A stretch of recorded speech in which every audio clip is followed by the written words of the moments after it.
Estabas terminando de explicarnos la sustitución de detención preventiva, el principio domiciliario, y pues nos decías que el hecho de que se le conceda detención domiciliaria no quiere decir que se le conceda Entiendo. la prisión domiciliaria. Bueno, pero no dimos inicio entonces a la acusación, ¿cierto? ¿O sí? No, señor. Bueno, perfecto. Entonces vamos a dar inicio a la clase. Ya habíamos concluido ahí con la detención domiciliaria y un saludo nuevamente para todos. Aparecen aquí 12 personas. Catherine, Alejandra, Diego, Esteban, Lady, Juliana, bueno.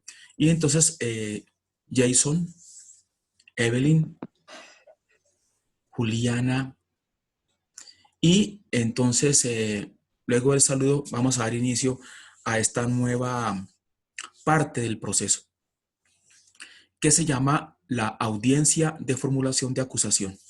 Para ello, ruego que ustedes se ubiquen en los artículos 336 y siguientes. 336 y siguientes.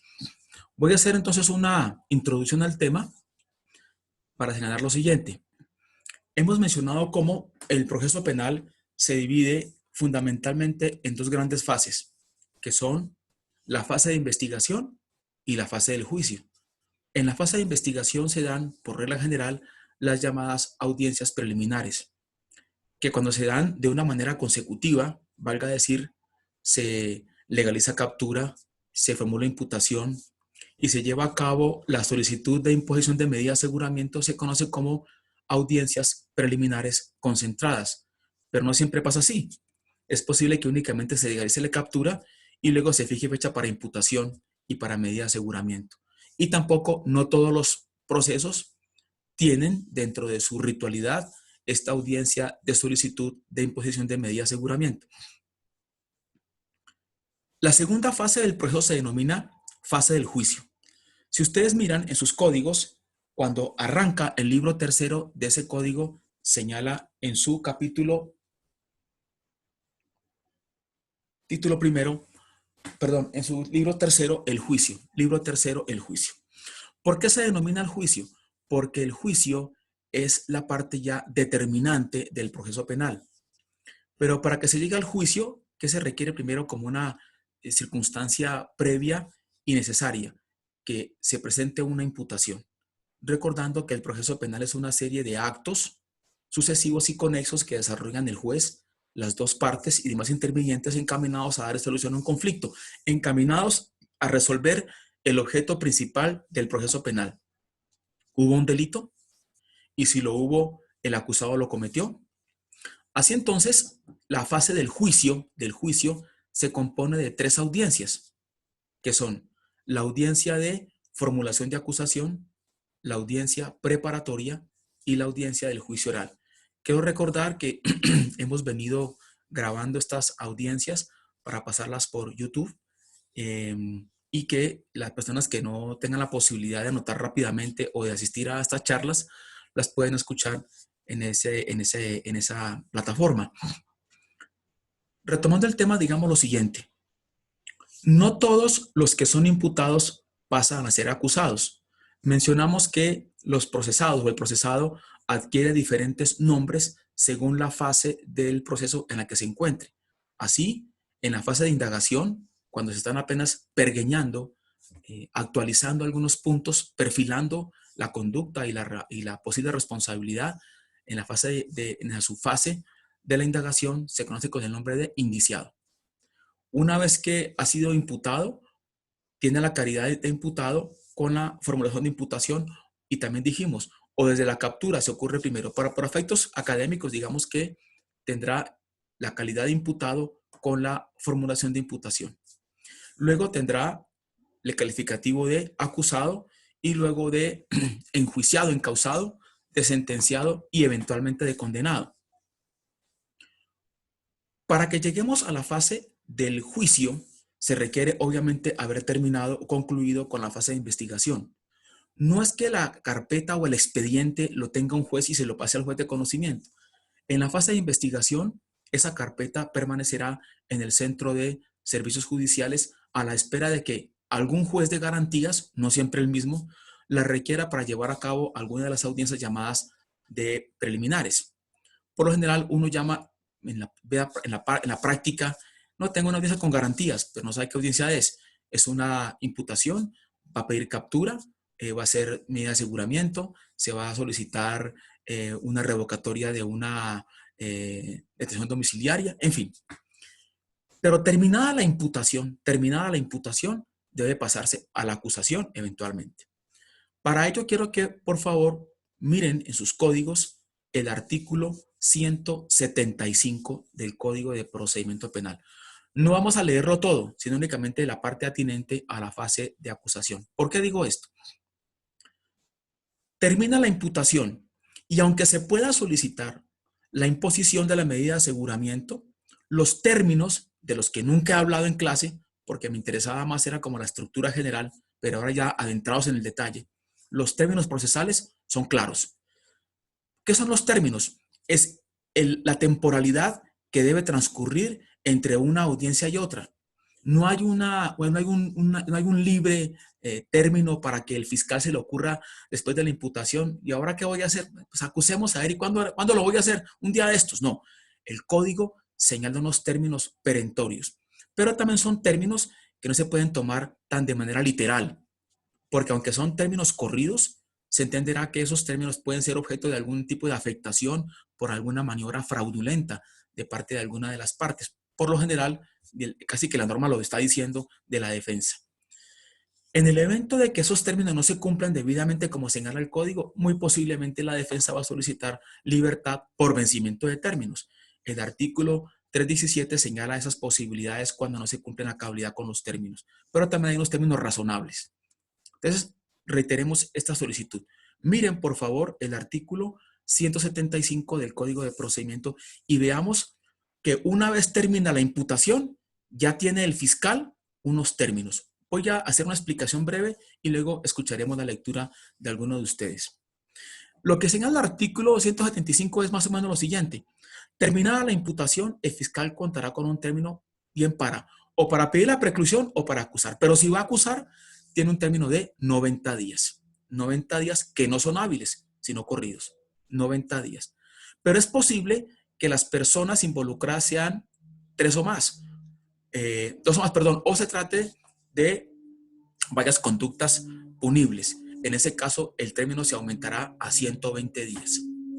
Ahora, en el evento de que el fiscal no lleva a cabo la obligación de radicar, es decir, de presentar el escrito de acusación, él deberá comunicarlo a su superior, al jefe de la unidad respectiva, y el fiscal de la unidad, el jefe de ese fiscal, va a nombrar otro fiscal.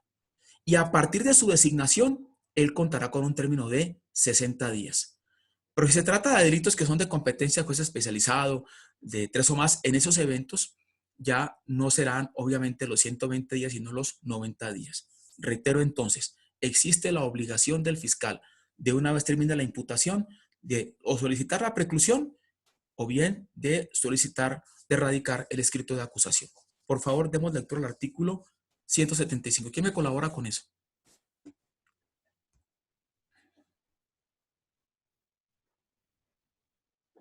Doctor, capítulo Jason. séptimo, duración de la actuación, duración de los procedimientos. Sí. Artículo 175, modificado por la Ley 1453 del 2011, artículo 49. El término que dispone la Fiscalía para formular la acusación o solicitar la preclusión no podrá exceder de 90 días contados desde el día siguiente de la formulación de la imputación, salvo lo previsto en el artículo 294 de este código. Exacto. Sí, continúa, por favor, Jason, continúa. El término será de 120 días cuando se presente concurso de delitos o cuando sean 3 o más los imputados o cuando se trate de delitos de competencia de los jueces penales de circuito especializados. Hasta ahí. Gracias, Jason. Y por favor, Jason, mira el artículo 294, por favor. ¿Qué dice entonces el Código de Procedimiento? Termina la imputación. Ojo con esto. Puede pasar que se hace la imputación y que se aplace de pronto la solicitud de audiencia de medida de aseguramiento. A veces, cuando hay personas capturadas y esas capturas son muy complejas y entonces se demora mucho la audiencia de imputación, el juez, a petición de las partes, el mismo juez dice, vamos a aplazar la solicitud de medida de aseguramiento para el día de mañana o de pasado mañana. Eso es factible porque, repito, no se requiere que sean de manera consecutiva. De hecho, se llaman así concentradas cuando lo hacen. La Corte señaló que eso es una práctica que fue creada aquí en Bogotá por los jueces de garantías de la ciudad.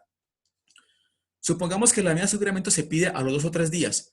No es el término de la medida de aseguramiento la que da inicio a los 90 días. Es el de la imputación. Terminada la imputación, empiezan a correr 90 días. Y dio lectura a Jason cuando dijo, ojo acá, 90 días, pero si se trata de concurso de conductas punibles. ¿Cuándo hay un concurso de conductas punibles? Cuando son dos o más los delitos objeto de imputación. Vamos a un ejemplo. Si se tratará de un delito de hurto simple, por un solo delito, un solo procesado, ¿cuántos días hay? 90 días después de la imputación para que el fiscal lleve a cabo la acusación. Pero supongamos que es un concurso. En lugar de ser un hurto simple, se trató de un hurto calificado y agravado. Se utilizó armas de fuego y eran 2 o más personas. En ese caso, entonces, el término ya no será de 90 días, sino de 120 días. Igual término será si se trata de 3 o más los procesados. O bien, si se trata de conductas de las cuales debe conocer, es decir, por competencia, el juez penal de circuito especializado, entre otras, terrorismo, genocidio, concierto para inquirir agravado. Ustedes lo han leído muy seguramente para los otros parciales cuando hacemos referencia a la competencia asignada para los jueces. Entonces, repito la idea. Nos adentramos ahora en la segunda parte del proceso o fase que se llama la fase del juicio, que se compone de acusación, preparatoria y juicio oral. Para llegar a la fase del juicio se requiere agotar la fase de investigación y los términos están señalados en el artículo 175 del Código de Procedimiento Penal. Los términos son, digamos, con una frase que a veces digo yo medio jocosa, que es aplican condiciones y restricciones. ¿De qué depende? Depende del número de delitos, depende del número de procesados o depende de quién es el competente para conocer de ese proceso. Norma general. Terminada la imputación, corren 90 días para que ese fiscal presente, agregamos nosotros, o sea, radique en el centro de servicios judiciales ese formato ya elaborado de la acusación. Pero, si se trata de un concurso de conductas punibles, decía yo ahora, 2 personas utilizan armas de fuego y cometen el asalto a una señora, tendremos un concurso de conductas punibles. ¿Por qué? Será hurto calificado y agravado. Eso hace que esa conducta, para efectos de acusación, requiera entonces un término mucho más amplio, porque el legislador entiende que no es lo mismo acusar a una persona de un delito que acusar a 3 personas o más y o a una persona por 2 delitos porque se presenta cierta complejidad en eso. Que son 90 días.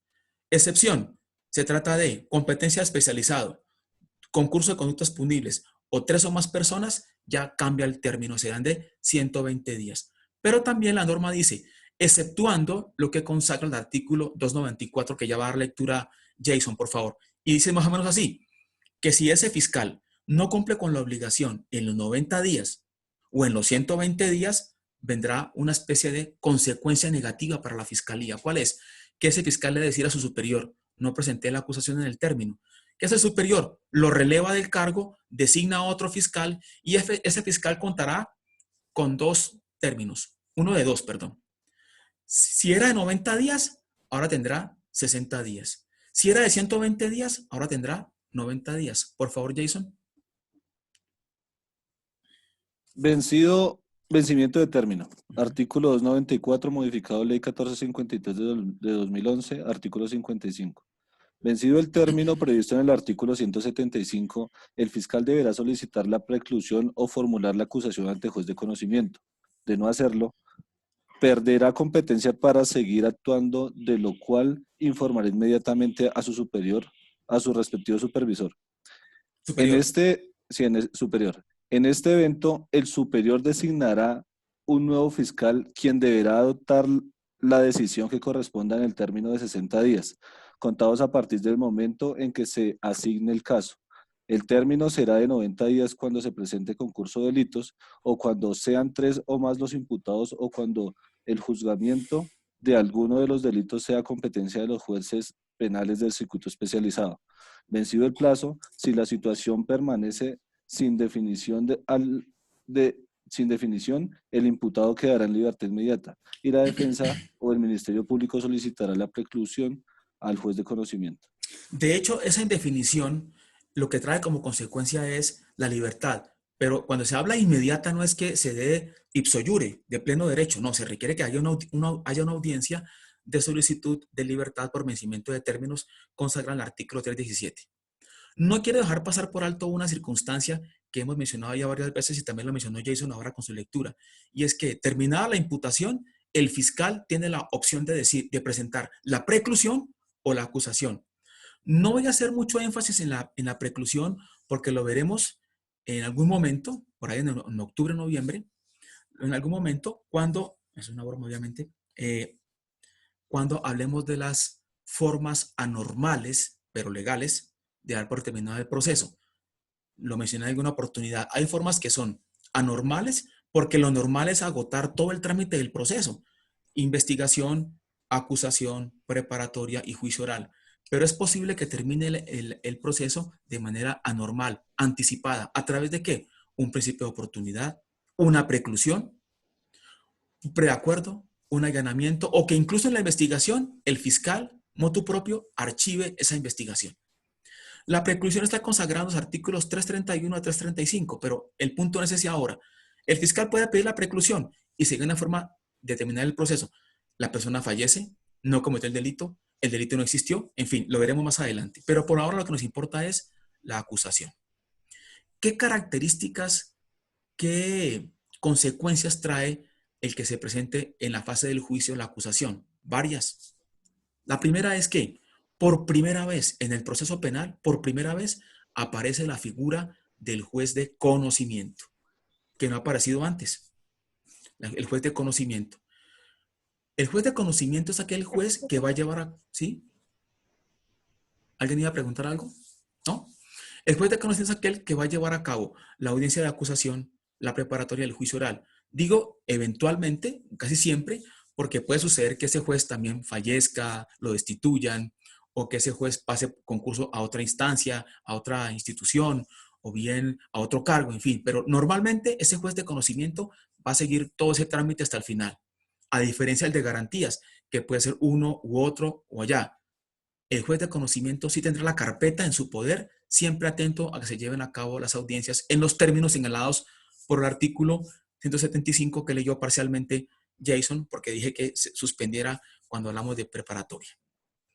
Lo segundo es, aparte de que aparece la figura del juez de conocimiento, lo segundo es que la acusación tiene una característica importante, es un acto complejo.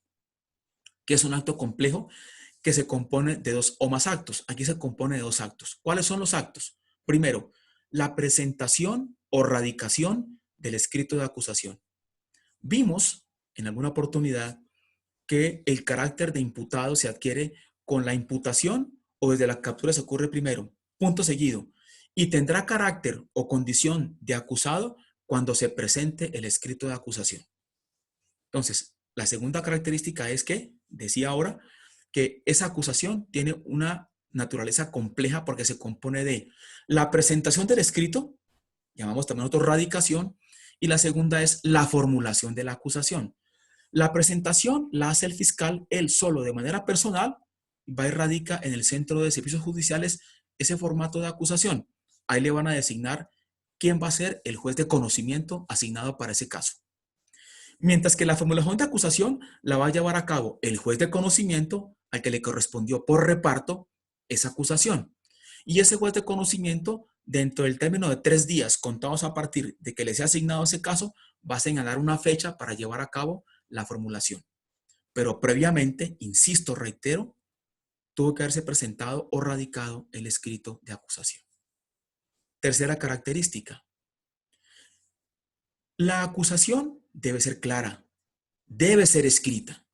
Es cierto que prima el principio de oralidad, pero como lo que se quiere es que haya un debido proceso, como lo que se requiere es que haya un derecho de defensa, nada mejor hay que se pueda garantizar ese derecho, sino con la presentación escrita del escrito de acusación. No, sí se verbaliza, obviamente, porque se da lectura a él, pero voy a poner un ejemplo. Es posible que en un proceso se presente un preacuerdo y este no se lleve a cabo por escrito. No interesa, se puede verbalizar en la audiencia de acusación o preparatoria o inicio del juicio oral, no hay problema. Pero la acusación sí debe constar previamente por escrito debido a la gran cantidad de requisitos que se deben cumplir dentro de ese escrito. Entonces, eso permite que se tenga un amplio conocimiento de eso. Y además por otra razón, y es esta. Y es un consejo además que les voy a dar a ustedes para su vida profesional en materia penal. No lleguen a la audiencia de formulación de acusación sin conocer el escrito de acusación. ¿Por qué razón es que el fiscal debe radicar al escrito y no lo lleva directamente a la audiencia de formulación sin que nadie lo sepa? Por eso mismo. Porque la característica de la ritualidad de la audiencia de formulación de acusación es que previamente las partes interesadas, es decir, fiscalía y defensa, obviamente que ya la fiscalía lo tiene a su poder, conozcan del escrito de acusación para efectos de hacer las observaciones pertinentes a ese escrito.